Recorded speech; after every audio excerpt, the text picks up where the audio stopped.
ओम स्वस्ति श्री राधा रमणो विजयते। जय जय श्री राधे, जय जय श्री राधे। बोलो राधा रमन लाल की जय, श्री चार भुजानाथ की जय, बोलो श्री गिरधर गोपाल की जय। सबको प्रणाम। मीरा के इस वैवाहिक गठबंधन में सबका स्वागत है। ऐसा ब्याह कभी हुआ ना होगा। जो रस्म है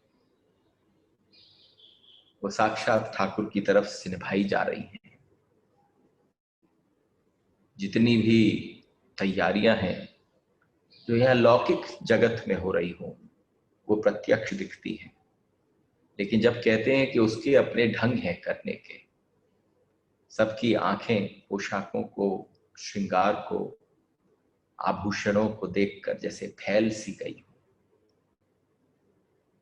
आज बीच में मैं कहीं और चर्चा इसीलिए प्रारंभ नहीं कर रहा, क्योंकि कल जो लगन लगी है उसके ब्याह में सम्मिलित होने के लिए तुम भी कहीं इधर उधर घुस जाओ और छिप छिपा कर उसके ब्याह में सम्मिलित होकर देखें कि ये ब्याह कैसा हुआ होगा। देखो, हर चीज के भक्त के जीवन में हर चीज के कुछ पहलू होते हैं। एक ऐसा पहलू है जिस समय पर आपका संबंध उनके साथ बन जाता है, तो जब घटना घटनी प्रारंभ होती है तो एक लौकिक दृष्टि का है, और अभी लौकिक और अलौकिक और पारलौकिक की चर्चा करते करते आया कि जब वृंदावन पहुंच जाए मीरा, तो इतना ध्यान रखना अपने इंटरनेट के कनेक्शन को सही तरीके से जोड़ लेना, क्योंकि इस कलयुग में तो सिवाय मीरा के कोई हुआ नहीं जो आपको प्रकट वृंदावन से दिव्य वृंदावन की यात्रा करा दे। वो सिर्फ मीरा ही है। मीरा ही बताएगी कैसे गई। तो ये प्रकट ब्याह है, और जो मीरा के साथ आंतरिक घट रहा है, जिसका बाहर आडंबर, ऐश्वर्य प्रसाधनों के रूप में, वस्तुओं के रूप में दिख रहा है, वो बाहर दिख रहा है लोगों को। ऐसा नहीं है कि कोई मीरा की कपोल कल्पित इच्छा हो और वो उसके शरीर पर सजने में न दिखती हो। आज जब उसने कहा कि मेरा ब्याह हो गया, तो उसका सबूत था उसके पास। इसीलिए बहुत बड़ा अंतर है, जब आप आज के समय में किसी भक्त से भेंट करते हो तो उस भक्त के एक आडंबर भी हो सकता है जो बाहरी हो। उसको पता नहीं, केवल एक कल्पना की दृष्टि है। क्योंकि मैंने आपसे क्या कहा, your relationship with lord, with Thakur ji, my relationship with my Radha Raman Lal is personal. वो केवल कल्पना से प्रारंभ होता है, और जब वो कल्पना से प्रारंभ होकर सजीव होने लग जाता है, प्रकट होने लग जाता है, उसके बाद उस समय पर लोगों को पता नहीं चल रहा कि क्या हो रहा है। उस समय पता नहीं चलता। आप समझो, जब मीरा रही होगी तो उसने ताने भी खाए। कोई ज्यादा भक्ति करे, आप ही के फ्रेंड सर्कल में कोई ज्यादा भक्त बनकर दिखाए, तो आप कितने ताने मारते हो उसको क्या क्या सुनना नहीं पड़ता। तो आप समझना, यहां साक्षात भक्ति, मैंने कहा भक्त के चरित्र की कथा नहीं है, भक्त के चरित्र की कोई कथा नहीं है, साक्षात भक्ति की कथा है। और आज जब ब्याह, when we'll go over this ceremony of Mira's wedding, ऐसा नहीं है कि हर समय उत्तंग रहती हो, हर समय तरंग उठती हो भक्ति की। मीरा के जीवन में थोड़ा ठहराव भी आएगा, वो समझ पाएगी। और देखो, हर भक्त समझ पाता है। ज्ञानी भक्त हो न हो नॉट डिसाइडेड, लेकिन भक्त अवश्य ज्ञानी होता है। उस भक्त को पता है, क्योंकि उसने सबसे ज्यादा जो कठिन तत्व है, जो दुर्लभ है, उसको सुलभ बनाने का तरीका कर लिया है। द मोस्ट डिफिकल्ट, उसने इनफाइनाइट को फाइनाइट किया है अपने प्रेम और भक्ति से। इसलिए जैसे ही वो पड़ला देखा, पड़ले को देखा, भाई ससुराल पक्ष से आता है, पूरा का पूरा जमघट तैयार हो जाता है। और ब्रज के विवाह कैसे होते थे? बिल्कुल जैसे पुराने समय में ठाकुर के ब्याह होते थे। देखो आपके जैसे ब्याह नहीं होते हम लोगों के यहाँ पर।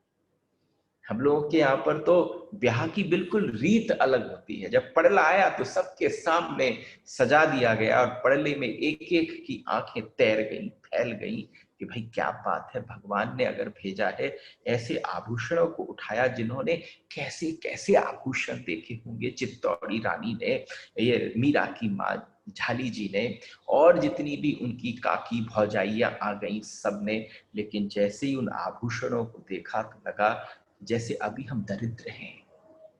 किसी विलक्षण ने, किसी अद्भुत ने ये भेजा है, ये सजा के भेजा है।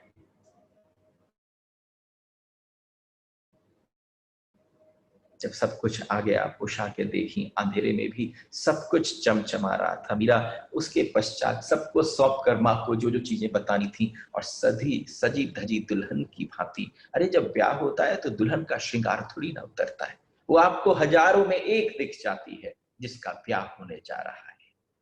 वो उस समय कक्ष में प्रवेश करी, अपने श्याम कुंज में गई, नित्य कर्म में लग गई। माँ ने आकर लाड़ से समझाया, बेटी आज तेरा ब्याह है। देख देखो, एक डर भी है। दो वंश हैं, सिसोदियाओं का वंश है। वो शैव भक्त हैं, एकलिंगनाथ जी उनके इष्ट देवता हैं। और यहाँ राठौड़ हैं, राठौड़ों के इष्ट जो हैं वो चार भुजानाथ हैं। एक वैष्णव परिवार है, एक शैव परिवार है। और उन दोनों के बीच में जब ये मेल हो रहा है, आपस में बेटियों का लेना देना चलता रहता है, आदान प्रदान चलता है। माँ ने कहा आज तेरा ब्याह, चलकर सखी काकी भौजाइयों के बीच में बैठ जा। देखो जब मैं एकांत में बैठता हूं तो आप सबको मैं हृदय से धन्यवाद कहता हूं। क्यों? क्योंकि ये गिफ्ट है। ये गिफ्ट आपको सुनने से भले ही मिलता होगा, मुझे कहने से मिलता है। मुझे कब की बात स्मरण आती है, जब परीक्षित और सुखदेव आमने सामने बैठे तो जो उस समय व्यास जी ने सुखदेव को, व्यास जी और सुखदेव यानी पिता पुत्र साथ में बैठे, और जब उन श्लोकों को सुनकर सुखदेव जी को लगा कि मैं अपने पिता के पास पहुंच जाऊं, जिन श्लोकों को हम मंगलाचरण में लेते हैं, बरहा पीडम नटवर वपुः कर्णयो कर्णिकारम और अहो बकियम स्तन कालकूटम। जब इनको सुना तो उन्होंने कहा ले चलो मुझे उनके पास जहां पर ये अद्भुत आनंद जिन्होंने रचा है। तो भाई सब उनको सरस्वती नदी के तट पर ले गए, शम्याप्रास आश्रम पर।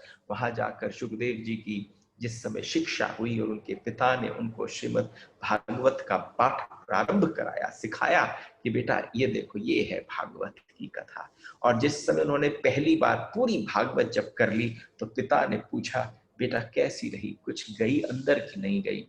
तो उसने कहा अभी मेरे शरीर का हिस्सा बनी है, अभी मेरे अंदर प्रविष्ट नहीं हुई है। तो व्यास जी ने कहा नहीं बेटा इसको दोबारा करो, दोबारा करो। और व्यास जी के कहने पर दोबारा उस पाठ को पढ़ना प्रारंभ कर दिया। जब पूरी भागवत दूसरी बार हो गई तो उन्होंने कहा आज पहली बार मेरे बाहर के उससे ये भागवत अंदर पहुंची है, थोड़ी हृदयगत हुई है, अब मजा आने लगा है। उन्होंने कहा लेकिन अभी मेरे रोम रोम में नहीं पहुंची। तो व्यास जी ने अपने पुत्र से कहा आप लोगों को कथा कैसे पहुंची, ये कथा की प्रणाली कैसे चालू हुई? Otherwise this interest would never have been generated. जिस समय व्यास जी ने सुखदेव से कहा बेटा हमारी परंपरा बोलने की है, अब तुम इसको रोम रोम में बसाओ बोलते हुए।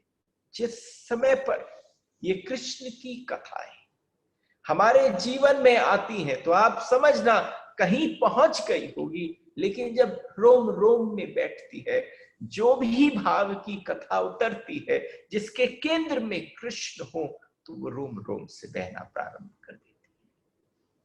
और देखो, रोम रोम से बहती है तो रोम रोम तक पहुंचती है।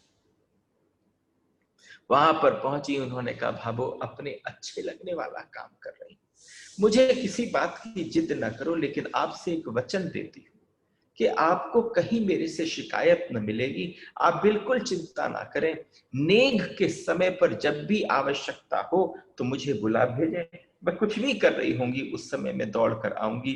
बाहरी मेरी लाडली झाली जी बोल पड़ी, तूने तो मेरा सब दुख हर लिया, क्योंकि हर एक के गले में एक फांस है कि कहीं भी मीरा ने अपने भक्ति के आवेश में आकर कोई ऐसा कदम उठा लिया और जहां पर सिसोदिया और राठौड़ों के बीच में तलवारें खिंच गई, फिर क्या होगा? बारात आई। अरे मेड़ता के द्वार पर, हमने आपसे कल कहा था, मजा इस बात का है कि तुम जहां बैठे हो मनरूपी रथों पर बैठकर मेड़ता के द्वार के सामने पहुंच जाओ। तुम्हें पता ना हो कैसा हो, लेकिन जब तुम उसे मनरूपी रथ से पहुंचोगे तुम्हें वो सब कुछ सजीव होता दिखेगा। अरे चित्तौड़ से बारात आई, गौधूली बेला में द्वार, तोरण वंदन हुआ, हिंदुआ सूर्य और मेड़ताधीश बाहों में भरकर एक दूसरे से मिले, जैसे ब्याह होते हैं लौकिक जगत के। आपस में खूब मजे से मिले, जनवासों में विराजे नजरें न्यौछावर हुई, एक दूसरे के बीच में चित्तौड़ से आया हुआ पलड़ा जो है वो रनिवास में पहुंचाया गया। देखो, आपने जिसको कल श्रवण किया था वो द्वारका से पहुंचा हुआ पड़ला था, जो हमारे ठाकुर ने भेजा था अपनी मीरा के लिए, जो खुद वो कहती हैं। अभी तो जब संवाद प्रारंभ होगा उसके बाद पता चलेगा वो पड़ला आया कैसे।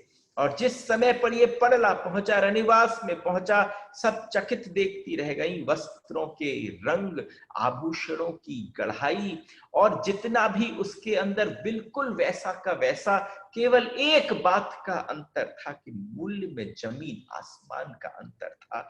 जो ठाकुर ने भेजा था उसके अंदर साक्षात जो काम हो रखा था वो विलक्षण था, वो पता चलता था पृथ्वी लोक पर ऐसा कोई कार्य नहीं कर सकता। कोई जबरदस्त कारीगर होगा जो ठाकुर को सजाता होगा। जब वो पड़ला पहुंचा तो उसमें जैसे ही मां सामने आई और मां ने कह दिया कि देख तेरे लिए चित्तौड़ से भी पड़ला पहुंच गया है, कि उसने कहा मां मैं पड़ला धारण कर चुकी हूँ, आप उसको इस समय कहीं अंदर रनिवास में कहीं पर रखवा दो। चित्तौड़ से आई हुई सामग्री आज चित्तौड़ी रानी ने, गिरजा जी ने, जिन्होंने साक्षात देखा उस पड़ले को जो भेजा किसी और ने, ठाकुर ने, उसकी दृष्टि में कि इसके पास ये आया कहां से, वो दहेज की सामग्री में शुमार हो गया। उस कक्ष में रख दिया गया जहां दहेज की सारी सामग्री रखी जा रही थी। भावर के समय पर बाएं हाथ से अपने गिरधारी लाल को लेकर मीरा पहुंच गई। भावर के सपे जैसे ही मंडप में पहुंची, अपने और भोजराज के बीच में उसने गिरधर गोपाल बिठा दिया। दर्शन कर, जब मंडप में पहुंचे, दोनों बींद बींदड़ी बैठे, तो आप समझना यहाँ पर भोजराज के लिए बींदड़ी जो है वो मीरा है, और मीरा के लिए जो बींद है वो उसके गिरधर गोपाल है। जैसे ही उसने ले जाकर उन गिरधर गोपाल को अपने दोनों के बीच में रखा, उसकी इस समय स्थिति देखकर वहां पर विराजमान किया, ठौर थोड़ी कम पड़ रही, थोड़ी कौर जो है, ठौर जो है वो थोड़ी कम पड़ रही थी। भोजराज अपने आप थोड़े सरक, ऐसा भी पति किसी को मिलना संभव नहीं कि वो किस ब्याह में प्रवेश करना। अरे इस समय पर तो कैसी कैसी अवस्थाएं मन की चल रही होती हैं। जिस समय ठाकुर को बीच में रखा, वो अपने आप ठाकुर को स्थान दे दिया। उन्हें पता था मैं तो बस बैठा हूं। तुम्हें पता चलेगा कि अभी अभी जिस समय भोजराज ने कहा कि वो इस विवाह में कौन है, जब वो थोड़ा सा सरक गए तो वहां पर बैठकर जो दम्मा मारिया हैं और जो खूब गायिका हैं, वो राजसी आई हुई है, सामने नृत्य चल रहा है, सब एक दूसरे के सामने बैठकर नृत्य गा रहे हैं, यहाँ ब्याह हो रहा है। लेकिन उन गीतों को, अगर लोक गीतों को सुन लो तो तुम्हें लगेगा जैसे साक्षात जो ब्याह है वो वहीं सामने ही घट रहा है। उन गीतों को सुनकर कोई आंख बंद कर ले तो जिसमें नाम मिश्रित हो गया था मीरा और भोजराज का और कृपा गिरधर की, ऐसे गीतों को गाया गया जैसे दम्मा माड़ियां जाकर बैठ गई मीरा के उस श्याम कुंज में कि हम ब्याह के समय पर क्या गाएं। स्त्रियां बारंबार जोड़ी की सराहना करने लगी जैसे सुशील सुंदर अपनी बेटी है। अभी कौन सा स्थान है, अभी तो मेड़ता है, अभी तो मीराबाई का पीहर है। और मीराबाई के पीहर में जितनी भी महिलाएं वहां पर देख रही हैं, दर्शन कर रही हैं, वो कह रही है जितनी सलोनी, जितनी साफ, जितनी प्यारी, जितनी लाडली, जितनी लाडलपुत हमारी है। देखो जवाई बा की भी कोई, जवाई शाह की भी कोई बात है, लेकिन जवाई शाह का बड़ा भाग्य उदय हुआ कि हमारी मीरा शाह से उनका जन्म हुआ, हमारी बाई शाह से। तीसरी ने कहा बड़े घर का बेटा है देखो, लेकिन उसके शक्ल पर संतोष कितना है। जब हमारी मीरा बाईसा ने गिरधर गोपाल को बीच में विराजमान किया तो उस समय पर वो अपने आप सरक गए। चौथी ने कहा अरे कोई काला टीका लगा लो, दोनों को नजर न लग जाए। देखो बिल्कुल हमारे और आप जैसे ब्याह, हमारे और आप जैसे ब्याह में हमारे बीच में परमात्मा नहीं होते। यहाँ दोनों के ब्याह, सब कुछ कथाएं एक सी, कोई अंतर नहीं है। आप समझना हमारा जीवन भी, हमारा शरीर भी हार्ड मास का है, लेकिन हमारे मन की और हृदय के भीतर वो तत्परता, वो लालसा नहीं है, केवल परमात्मा के होने की पुकार नहीं है। हम जीते हैं बिल्कुल, हमारे जीवन और जानवर के जीवन में कोई फर्क नहीं पड़ता, लेकिन यहाँ पर अंतर पड़ गया। यहाँ जो भी रिश्ते गढ़े गए उसमें बीच में गिरधर गोपाल प्रकट हो गए, कृष्ण। अरे जरा जाकर सबने एकदम सारी जितनी भी मेड़ता की औरतें थी उन सब ने ले जाकर अपने मीरा के जो साक्षात भोजराज हैं उनके दर्शन किए। हीरे मोतियों से जड़ा मोर धारण हो रखा, अरे जरी का केसरिया साफा, बड़े बड़े मोतियों के बीच लटकते माणिक पिरोए हुए कुंडल, बाई और लटकती स्वर्णिम झालर। अगर आप एक बार दर्शन कर पाओ कि ब्याह कैसा हुआ होगा। अंजन में लगे लगे अंजन लगा है बड़े बड़े विशाल नेत्रों में, जब से किसी कारण तनिक सिर को इधर से उधर झुकाने की चेष्टा करते हैं तो ऐसा लगता है जैसे कोई अद्भुत वैभव प्रसारित हो रहा। मोर में लगी मोतियों की लड़े कभी कुंडल और कभी गालों के पास से जब लहराती और उनके तिरछे नेत्र देखते तो ऐसा लगता जैसे मानो दौड़कर कानों को छूकर कुछ कहने की चेष्टा करते हो। सारी की सारी जितनी वहां दम्मामाड़ियां थी, गायिका थी, उस रूप को लेकर गान करने लगी। चित्तौड़ से आई हुई प्रौढ़ दासिया जो थी, थोड़ी बूढ़ी हो गई थी, वो वर वधू के ऊपर राई नौन से नजर उतारने लगी। अरे चवर ढुलाती, कोई पीछे से पंखा झड़ता। मैंने आपसे कहा कि ये तो संभव नहीं कि आप सिर्फ श्रवण कर पाओ, आप देखो इस एक एक श्रवण चवर उठाती, बल बुद्धि की क्या बढ़ाई करें। सबने एक एक कर जैसे पुराने रजवाड़ों में ब्याह होता था। अरे महाराज कुंवर के साथ जब ब्याह होना प्रारंभ हुआ तो वो विवाह भी कोई साधारण नहीं था, वो कोई विलक्षण ब्याह था जिसमें उन्होंने बोला रे ये न्याय के जब सिंहासन पर बैठते हैं तो उम्र मात्र 20 वर्ष की हो, लेकिन उस 20 वर्ष की अवस्था में भी दूध का दूध और पानी का पानी कर देते हैं। अरे उनके विषय में क्या कहें, जब धर्मराज के ऐसा ऐसा उन्होंने देह लिया है, ऐसा हमारे महाराज कुंवर का देह है, ऐसा उनका न्याय है, ऐसा उनका बल है। बल की क्या अर्ज करें तो वहां पर मेड़ता की और चित्तौड़ की महिलाएं आपस में बात कर रही है। वीरदेव जी ने भी एक बार पागल हाथी को उसकी हाथी दांतों को पकड़कर खींच दिया, वो वहीं पर बल की चर्चाएं होने लगी। भोजराज ने बाया हाथ उठाया और हाथ उठाकर सबको कहा ये सारी आखेट और बल और मारने पीटने की बातें यहाँ न करी जाएं, क्योंकि उनको पता है जिनके साथ ब्याह हो रहा है उनका मन कैसा है। देखो सिर्फ संवेदनशीलता सबसे अद्भुत विलक्षण बात है। हमारे रिलेशनशिप्स में संवेदनशीलता नहीं, और जहां हम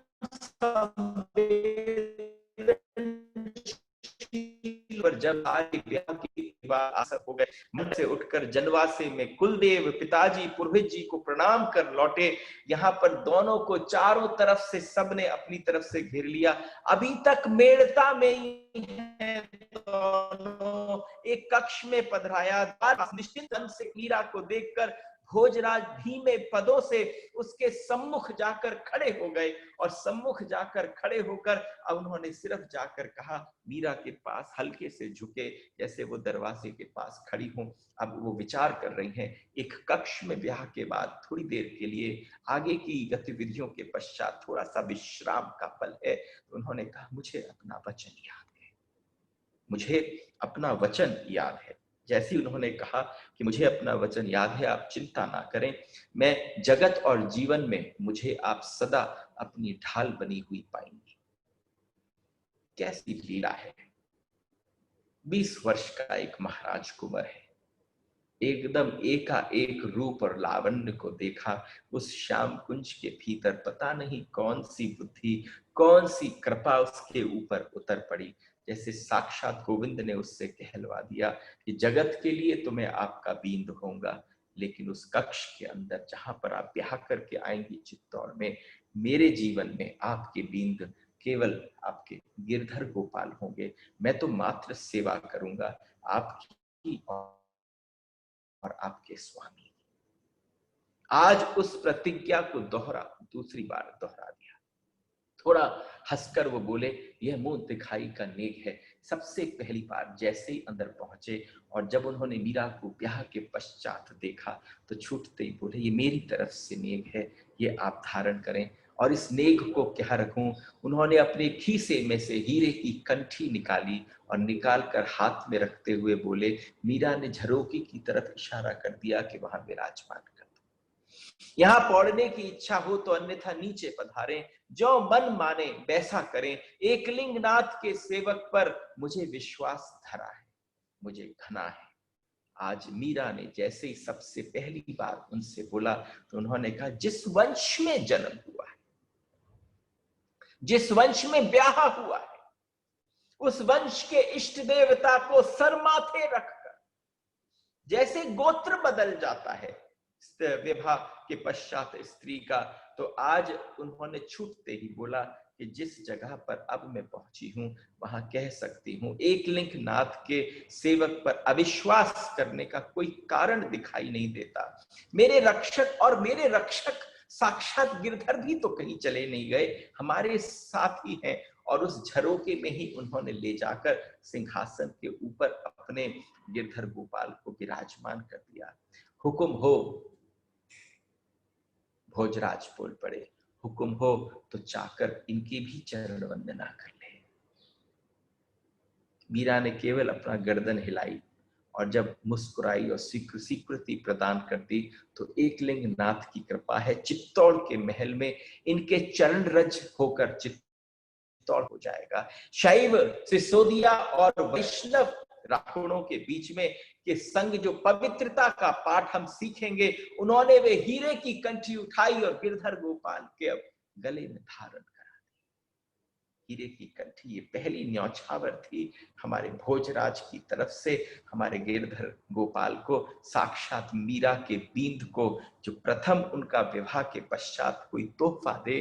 तो आज एक सेवक ने अपने स्वामी को गले में कंठी का हार धारण कराया, और जब कराया तो कृतार्थ हो गए और उनसे हाथ जोड़कर विनती करी कि आगे सम्मुख मेरे अग्नि परीक्षा है, इसमें मेरा साथ देना। अब जो मेरा समय है आगे वो अग्नि परीक्षा का है। मेरे वचन और मेरा धन की रक्षा आपका दायित्व है। मेरा वचन तो मेरा है, पर जो धन है वो आपका है। मीरा आपका धन है। देखो, हम सब शब्दों से तो धनी हो ही गए, हम भावों से धनी नहीं हुए। भोजराज 20 वर्ष की अवस्था में भावों से भी धनी और शब्दों से भी।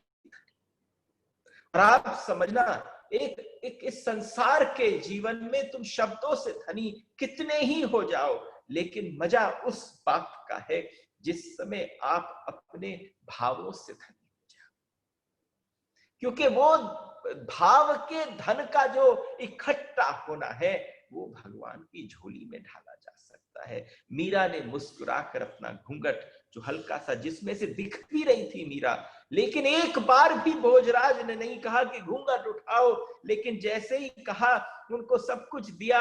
और घूंघट तो देखते ही अपने गिरधर गोपाल को मीरा ने घूंघट उठाया। वे अतुल रूप राशि, वो रूप, वो लावण्य जिसको दर्शन किया भोजराज ने और एकदम चकित रह गए। और उस पल उनको पता चला, अरे ये तो मेरी स्वामिनी है, और पल के झुका। वचन हो तो ऐसा।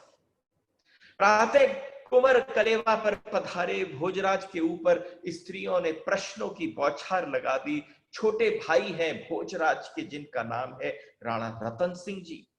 और रतन सिंह घूंघट डाले मीरा के साथ बैठे। भोजराज ने बहुत शांति से सारी बात के उत्तर दिए। और जब भोजराज के साथ रतन सिंह भी बैठ गए वहां पर अपनी भाभी के सम्मुख, और भोजराज और मीरा के बीच में गिरधर गोपाल को देखकर उसी समय, ये श्रवण करने की बात है, जरा श्रवण करने की बात है और इसको दर्शन करने की बात है कि मीरा और भोजराज बैठे हैं, थोड़ा नीचे बैठ गए हैं। जैसे छोटे भाइयों में प्रेम होता है, रतन सिंह जी नीचे बैठे और उन्होंने जैसे ही गिरधर गोपाल को दोनों के बीच में देखा तो उन्होंने कहा, अरे ये क्या टोटका है,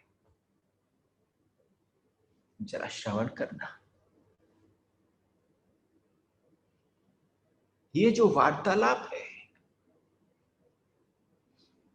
ये जो वार्तालाप है, ये साधारण वार्तालाप नहीं।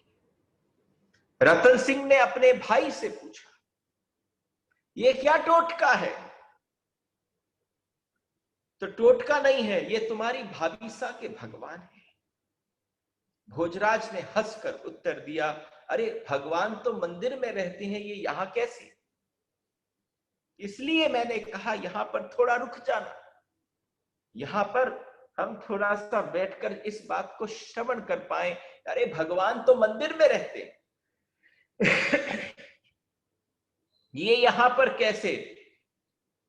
तो भोजराज ने बड़े प्रेम से उत्तर दिया, बींद है, बींद तो बींदड़ी के पास ही बैठेंगे। भोजराज ने अपने भाई को उत्तर दिया कि यही तो बींद है, और बींद अपनी बींदड़ी के पास न बैठेंगे तो कहां बैठेंगे? भोजराज मुस्कुराए, रतन सिंह हंस पड़े। बींद आप हैं या ये? रतन सिंह ने अपने भाई से बोला, बींद आप हैं या ये बींद है। तो हुक्म आप कौन है? भोजराज ने उत्तर दिया, मैं टोटका। इसलिए मैंने आपसे कहा जरा श्रवण करना। दोनों भाइयों के बीच में ये संवाद हुआ। इतने सारे प्रश्न रतन सिंह के मन में प्रकट हो गए। क्यों भाभी साहब, दादू साहब जो फरमा रहे हैं क्या वो सही है? रतन सिंह ने मीरा की तरफ दिया और मीरा ने भी स्वीकृति में सर हिला दिया। जिन्होंने शुरुआत से ही नींव जो है वो सत्यता के आधार पर रखी, कहीं कोई छुपाव नहीं किया, ब्याह में प्रवेश किया तो सामने भोजराज जी ने कहा, ये आपके बींद रहेंगे, मैं केवल आपका सेवक। तो मीरा को क्यों देर लगेगी ये स्वीकार करने में कि हाँ साक्षात जो कृष्ण हैं, जो गिरधर गोपाल हैं। और ये हे रघुनाथ कहते हुए, हे राम कहते हुए रतन सिंह जी के मुंह से ऐसा निकला, ओहो, जैसे आंखें बंद हो गईं। एकदम जैसे उन्हें लगा मेरे भाई का अब जीवन कैसे बीतेगा, मेरी तो समझ में ये बात नहीं आती। रतन सिंह कह पड़े, लेकिन धीरे धीरे भोजराज बोले कि धीरे धीरे समझ आ जाएगी, मेरे आ गई।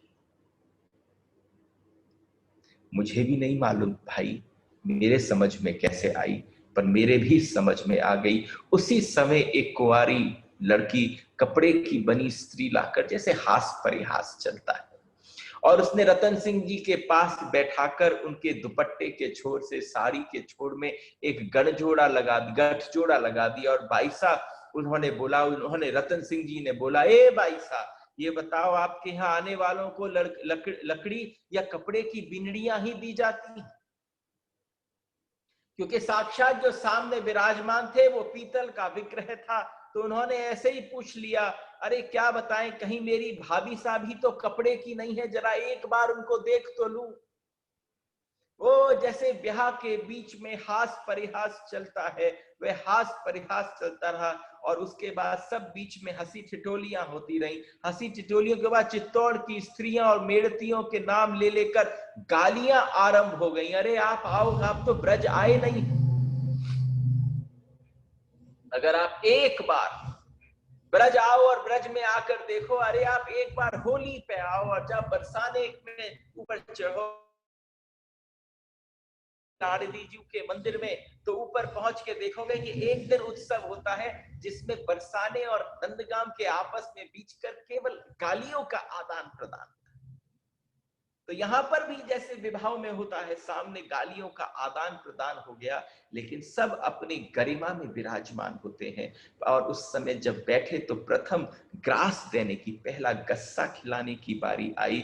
और प्रथम ग्रास देते समय भोजराज यद्यपि उस ओर देख सकते थे, वो उसी समय मीरा के मुख की ओर देख रहे थे, पर ये सावधानी रखी कि मीरा के अंग से कहीं उनका किसी भी प्रकार से स्पर्श न हो जाए। जितने नेक थे वो मीरा ने बैठकर करे, जितने भी नियम थे, जितने भी जो उन्होंने मन से धारण कर लिया कि जो मुझे करना है वो करना है। और यहाँ भोजराज ने पूरी तरह से एक बात को ये देखा कि कहीं पर भी जो उन्होंने प्रतिज्ञा ली है कि मैं जीवन पर्यंत आपका स्पर्श न करूंगा, तो जब उन्होंने पहला ग्रास मीरा के मुख में डाला तो उस समय देखा कि वो छुप न जाए। और जब मीरा की बारी आई तो मीरा ने ग्रास को तोड़कर सबसे पहले अपने गिरधर गोपाल के मुख पर स्पर्श किया, और उसके पश्चात वही प्रसादी के रूप में उन्होंने भोजराज को अर्पण करा दिया।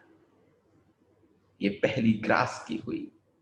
और उसके बाद जब आखिरी विदाई का दिन आया, चारों ओर दहेज जमा कर आओ, आपको ले चले, मीरा की विदाई हो रही है वीरता से। मीरा की जब विदाई हो रही है वो देखने जैसा है। देखिए, हम कुछ ऐसे पाठ थे जो शायद मैं समय की सीमा में बंद कर कहता तो कभी मीरा के विषय में आपको सुनने को नहीं मिलता। ये सब कुछ एक YouTube चैनल पर, हमारे उस पर YouTube पर अपलोड होता है, इसलिए कि जब कभी कोई श्रवण करने बैठे तो कोई एक ऐसा अंश भी न रह जाए जो हमने श्रवण न किया हो। मीरा की विदाई हुई और बीच पलंग पर मीरा और भोजराज को बैठा दिया गया। मीरा और भोजराज बीच में बैठे हैं, बहुत बड़ा सा चौक है, एक ऊपर छतरी के ऊपर बैठकर नमामाड़ियां गा रही हैं, खूब गायिकाएं बजा रही हैं, नगाड़े बज रहे हैं, अरे खूब मौज हो रही है चारों तरफ। बीच ही बीच में लेकर सारे, जैसे पिता के घर से जब बेटी हृदय के अंदर से निकलती है, तो जो आज गाने का अवस्था है, जो भजन गाए जा रहे हैं, जो गीत गाए जा रहे हैं, वो बेटी के विदाई के हैं। सबकी आंखें हल्की हल्की गीली हो गई हैं, विदाई की रस्म हो रही है। बीच परिसर में एक बड़े सुंदर से उस पे पलंग पर बैठा दिया गया है दोनों को, और उन दोनों को बैठाकर उन्होंने क्या किया कि भाई वहां पर सारा जितना दहेज है उसको कर दिया। और उसके बाद रतन सिंह और झाली जी ने अपनी पुत्री और उनके चारों तरफ 7 बार परिक्रमा लगाई, और जब 7वां बार परिक्रमा पूरी नहीं होने दी, उन्हीं के उसी सास की चुनरी के छोर को भोजराज ने थाम लिया। रतन सिंह ने पन्ना और मोतियों के कंठा को उस समय भोजराज के में पहना, माता की मीरा, एक एक जनी आती रही और मीरा के कान में दहेज में क्या देना चाहिए, भाई दहेज में ना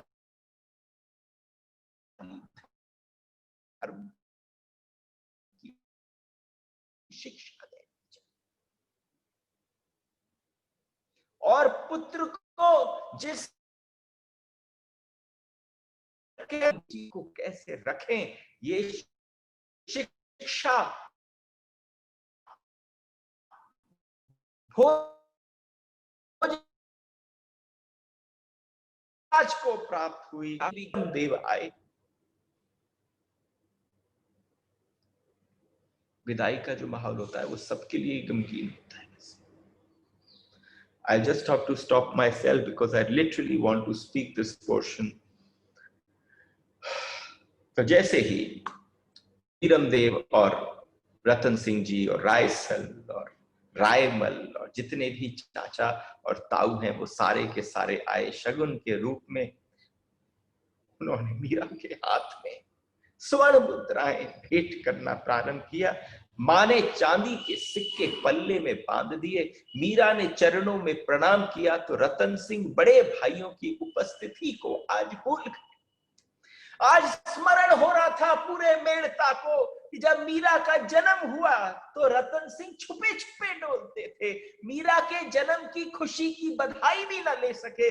लेकिन आज जब अपनी पुत्री हृदय से जा रही है, जब उसका ब्याह हो रहा है, आज उसकी विदाई है, विदाई पे रोक ना पाए, जाकर मीरा के छाती से लग गए और खूब हिलकियां भरकर।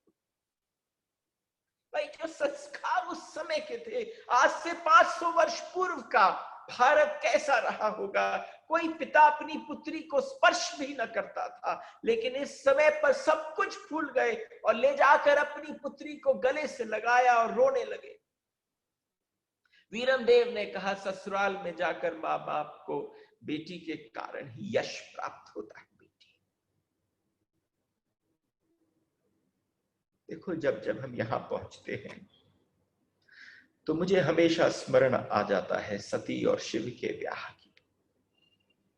सती 16वीं कन्या है दक्ष की, और 16वीं कन्या दक्ष की जब है तो बुद्धि के देवता ने अपने चतुर पुत्र दक्ष से कहा कि अपनी पुत्री चतुराई का ब्याह विश्वास से कर दे। यह आप मेरे से सुन चुके होंगे, जो पहले श्रवण कर चुके हैं। बुद्धि के देवता ने, बुद्धि का पुत्र कौन है? चतुर। चतुर की पुत्री कौन है? चतुराई। चतुराई से कहा, चतुराई के लिए कहा कि उसका ब्याह विश्वास यानी शिव से कर दे। लेकिन जब वो गया तो उसे शिव में कुछ अच्छा नहीं लगा। न महल है, न ऐश्वर्य है, न आडंबर है। अरे नग्न रहता है, ऐसे ही रहता है, भस्म लपेट लेता है शमशान की। मैं अपनी कोमलांगी बेटी को कैसे इसको सौंप दूं? जब उसके मन में इतने सारे प्रश्न उठने लगे, इसको कैसे सौंप दूं? लेकिन माने नहीं बुद्धि के देवता ब्रह्मा ने एकदम जबरदस्ती कह दिया अपने दक्ष को कि नहीं नहीं, शिव और सती का ही ब्याह होगा। हो गया। जब एक कन्या जाती है ना अपने माता पिता के घर से, तो एक तरफ उसके ऊपर बहुत ज्यादा असर प्रभाव होता है पिता के वंश का। आज जब वीरमदेव जी खड़े हुए तो वहां पर उनके जो पूरा जीवन का, पूरे घर का जो माहौल है वो वैष्णव है। उन्होंने कहा बेटी, माँ बाप के घर से जब बेटी जाती है तो माँ बाप का यश कब बढ़ता है कि जब बेटी कैसे रहती है, उसी के कारण उसको यश प्राप्त होता है। तुम बहुत समझदार हो, बड़ों का सम्मान, छोटों का दुलार। तो जब सती गई तो सती को थोड़े समय मुश्किल हुई, क्योंकि चतुर की पुत्री थी और विश्वास के पास पहुंच गई। लेकिन चतुराई की जगह विश्वास के पास नहीं है। विश्वास के पास किसकी जगह है? विश्वास के पास श्रद्धा की जगह। पर श्रद्धा एकदम नहीं आती, श्रद्धा जिज्ञासा से आती है। आज जब यहां से जा रही है, रतन सिंह झाली की पुत्री है, और रतन सिंह झाली की पुत्री किसके पास पहुंच रही है? भोजराज रूपी विश्वास के पास पहुंच रही है। थोड़ा समय लगेगा, वो जम चुका है, पहले से व्यवस्था बन चुकी है। गिरधर गोपाल उतर आए हैं, मुख से उन्होंने वचन भरवा लिया है। तो आज जब वीरमदेव ने कहा सब समान पद वालों को स्नेह देना, पितृ और पति दोनों कुलों को सम्मान बढ़े वैसा व्यवहार करना, उन्होंने मीरा के पीठ पर, सिर पर हाथ फेर दिया। फिर भोजराज वीरमदेव ने कहा बेटी में कोई अवगुण नहीं है। भोजराज से वीरमदेव बोले मेरी बेटी में कोई अवगुण नहीं। देखो ब्याह भी हुआ लेकिन कोई छुपाव नहीं हुआ। भोजराज को सब पता था, उसकी बुआ को सब पता था, लेकिन उन्होंने हाथ जोड़कर विनती करी कि आपको बताऊं बेटी में अवगुण कोई नहीं है, लेकिन भक्ति के आवेश में उसे कुछ सूझता नहीं है। आप ध्यान रखें, हमने इसे आपको सौंपी है। इसकी भलाई, इसकी बुराई, इसकी लाज आपकी लाज है। मैं अपनी बेटी को आपको सौंपता हूं। कन्यादान का भी एक श्लोक है, संतत्या इति एक वचनम, दत्ता हो गई। जिस दिन शादी पक्की हुई उस दिन वो दत्ता हो गई। और आज जब दान देने की बारी आई तो भोजराज के हाथ में हाथ जोड़ दिया। और उसी समय चरवादार ने राजकरण नामक पूरा एक ऊंचा स्वर्ण अलंकारों से सुसज्जित, मखमली जीन से सुसज्जित एक श्वेत को आंगन में लाकर खड़ा कर दिया। ये राजपूतों में, राज परिवारों के बीच में जब ब्याह होता था उस समय की जो एक प्रथा थी, उसमें एक बड़ा सुंदर श्वेत रंग का घोड़ा आता था, बड़े स्वर्ण अलंकारों से सजा हो जाता, मखमली जींद पड़ी होती थी उसके ऊपर, और पैरों में बंधी पैजनियां बजाता और लगाम को चबाता जब राजकरण ललित गति से नाच रहा था तो सब लोग पीछे की तरफ हट गए।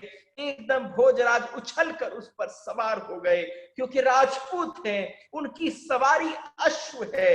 अगर आप दर्शन कर पाओ, वहीं समक्ष मीरा खड़ी है, उसी समय लपक कर उस अश्व पर बैठ गए। सूर्य की रश्मियों से उनकी मणिमोर चमक उठी, उनका रूप देखकर स्त्रियां नजर के टोटके करने लगी। ऐसा लगता मानो साक्षात भगवान राम आ गए हो जनक के दरबार पर। घोड़े पर बैठकर 7 बार उन्होंने अपनी सभी सासों को नमन किया, अभिवादन किया, आभूषण और स्वर्ण मुद्राएं की उन पर वृष्टि होने लगी। और वहां पर सेवकों ने बटोर बटोर कर थैली में से सब कुछ ले लिया और सिसोदियाकियों के बीच में से मध्य विदाई के गीत के स्वर जो हैं वो एकदम प्रकट होने लगे। जब विदाई के स्वर के गीत उठने लगे, जब उस समय रोती हुई मीरा, उस समय जब ये सब प्रथा चल रही थी, तो वहां पर मीरा जब खड़ी थी तो उस शैया पर, उस बिस्तर के ऊपर गिरधर गोपाल विराजमान थे अपने सिंहासन के ऊपर। और जब ये व्यवस्था हुई तो उस घोड़े पे बैठने के पश्चात फिर हाथी के ऊपर बैठा जाता है जब चित्तौड़ में प्रवेश करेंगे। लेकिन यहां से अब पीछे मुड़कर देखने की प्रथा नहीं। जब पीछे मुड़कर देखने की प्रथा नहीं है तो उसी समय रोती हुई मीरा की मां ने उससे कहा, बेटी तेरे दाता हुक्म। वीरमदेव जी ने दहेज में कोई कसर नहीं छोड़ी, कुछ रह गया हो तो बता। हमारा गिरधर हमारे हाथ में दे दो, मेरे गिरधर गोपाल को मेरे हाथ में दे दो। वो उस समय शैया पर विराजमान थे और जैसे ही वहां गई मीरा ने कहा, देरी माई अब हमारे गिरधर लाल को,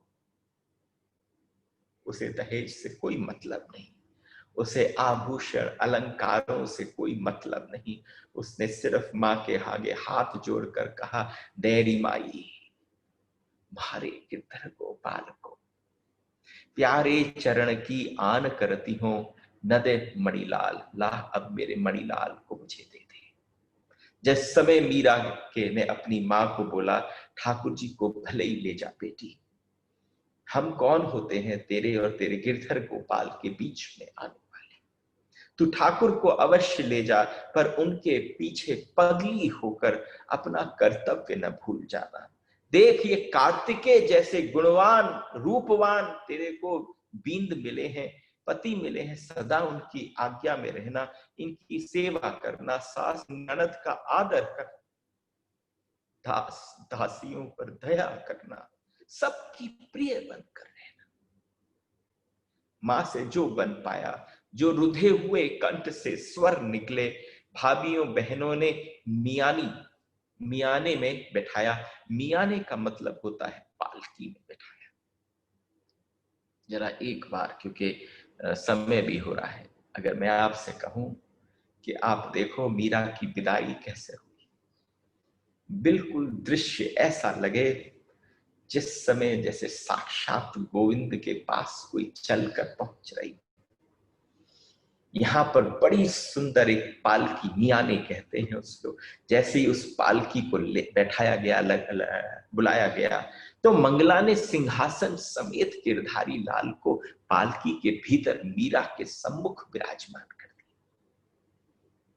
उस पालकी के भीतर जब गिरधर गोपाल को सामने रखा, मियाने के चारों ओर हाथ में चावर, पंखे, झारी, पानदान, श्रृंगार पेटी और आदि सेवा की सामग्री लिए हुए, ऐसा लगा जैसे वो कोई पालकी न हो, श्याम कुंज ही उठकर मेड़ता से चित्तौड़ की ओर निकल रही हो।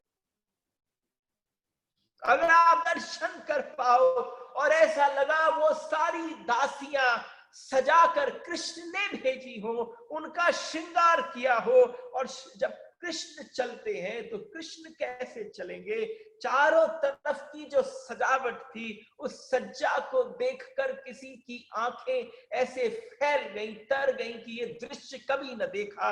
मीरा जब पालकी में बैठी, गिरधर गोपाल संग बैठे, एक पालती में बींद बींदनी आमने सामने, कहारों ने जैसे ही उठाया तो सिक्कों की वर्षा होने लगी। चारों तरफ जो घोड़े थे वो नृत्य करने लगे, उनके पांव में जो पाजनियां थी उनमें से झुनझुन कर एक ऐसी अद्भुत विलक्षण ध्वनि निकलने लगी, नगाड़े बजने लगे। चारों तरफ से मीरा की पालकी जैसे ही उठी, उस समय पर जरा देखो, कम से कम 101 दासियां वो चारों तरफ से घेर कर चल रही थी। कितनों के हाथ में पानदान थे, श्रृंगार की पेटी थी, सेवा की सामग्री थी, वस्त्र अलंकारों से सजी धजी 101 दासियां उनके हाथों में चवर पंखे लेकर, अरे बड़े सुंदर तरीके से सामने चित्तौड़ की ध्वजा चल रही थी। और बार बार सामने हाथी पर बैठे हुए भोजराज और उनके छोटे भाई रतन सिंह मुड़कर देखते तो आज भोजराज की भी छाती ऐसी हो जाती कि वो मीरा को लेकर जा रहे हैं, अपनी स्वामिनी और स्वामी को लेकर जा रहे हैं। आज उनको एक पल के लिए भी ना लगा कि मैं बींद हूं और वो मेरी बींदड़ी है। इस पूरे संसार को लगा जो उन्होंने वचन दिया था। और जैसे जैसे वहां पर ये बारात निकली और ये बारात बड़ी धूमधाम से चित्तौड़ में प्रवेश किया, चित्तौड़ की तरफ जब पहुंची तो जहां वास्तविक कथा प्रारंभ होती है कि मीरा की एक प्रारंभिक जर्नी थी जो मेड़ता में। हमने कल आपसे कहा था, जब किसी बड़ी चीज की चर्चा करने जाते हैं तो तैयारी लगती है उसकी। आप कोई पूजा करते हो तो एक पंडित आता है, पीठी आदि तैयार करता है, सब चीजें बनाता है, श्रृंगार आदि करता है, दूसरे दिन कहता है कल से पूजा होगी। आज मीरा के इसको 13 डेज हुए और 13 डेज की मीरा के पश्चात ये पीठी तैयार हुई। अब मीरा के गिरधर नागर के साथ उनकी यात्राएं प्रारंभ होंगी। पहले उनके पारिवारिक जीवन में प्रवेश करें। चित्तौड़ के गढ़ में जैसे ही पहुंचे, महाराणा कुंभा द्वारा निर्मित विजय स्तंभ पर एक लिंगनाथ जी का भगवा ध्वजा फहरा रहा था और सब कोई ऐसा न था, जब वो भगवा ध्वजा उन्होंने फहरता हुआ देखा, सबने हाथ जोड़कर वहां पर प्रणाम किया। नर नारियों के हर्ष की सीमा न रही। राजमार्ग के दोनों तरफ ठट्ट के ठट्ट लोग खड़े हुए थे।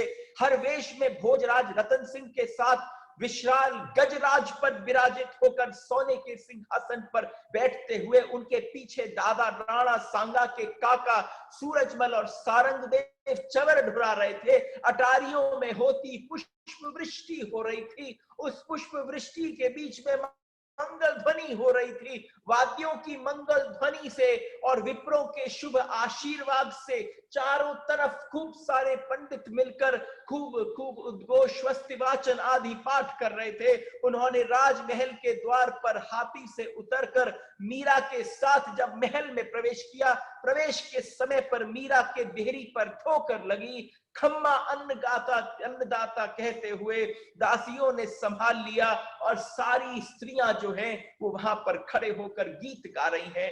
आज प्रथम जैसे ही पग पढ़ा, उस समय पर मीरा के साथ गिरधर नागर थे। गिरधर नागर के साथ चित्तौड़ में प्रवेश हुआ। चित्तौड़ की लीला आपको कल श्रवण कराएंगे। उसका पारिवारिक जीवन कैसा था, 1 या 2 दिन तक थोड़ी सी जो चर्चा है वो थोड़ी सी गंभीर रहने वाली है, क्योंकि वार्तालाप होगा पहली बार आमने सामने बैठकर भोजराज और मीरा के बीच में, और फिर उसके बाद तरंग उठेगी किसी प्रकार की। जब मीरा आपको भी तरंगायित करेगी तो तुम ध्यान रखना, अब मंडली का समय आ रहा है, स्याही इकट्ठा करने का समय आ रहा है। ये 2 दिवस के पश्चात थोड़ी शांति ले लो, उसके पश्चात पुनः मीरा के तरंग में हम लोग शामिल हो जाएंगे। आप सबको प्रणाम और नमन। राधे राधे।